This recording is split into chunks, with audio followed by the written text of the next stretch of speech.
Hey, entrepreneurial bookkeepers. Today we're talking about the tough stuff. Are you actually running a business or just calling your hobby one? Here are 5 telltale signs that it's time for a business reality check. Let's go.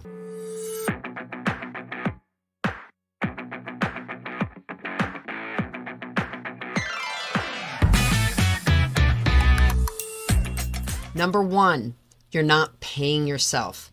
If all of your income goes back into software, training, or just sits there while you reinvest, you're not running a business. You're funding a hobby. Even if it's just a small draw, you must pay yourself. Business exists to generate profit, not just busyness, and the IRS will expect a profit sooner or later.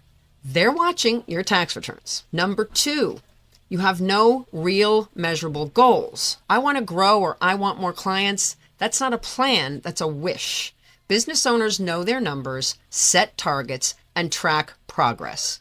If you haven't done a goal review in months or ever, it's time. Number 3, you avoid the uncomfortable stuff. Marketing, sales, networking, following up. If you're only doing the fun parts like logos and TikToks, but dodging the actual business building work, that's a big red flag. Growth lives on the other side of discomfort. 4, your business is the last thing on your calendar. If you're squeezing it in between other jobs, errands, episodes of your favorite show, that's hobby energy. Businesses need time, structure, and priority. If you want it to pay you like a business, you have to treat it like one. Number 5, you're not investing in your business. No websites, no tools, no support, no coaching, no skin in the game. That tells me you're just dabbling.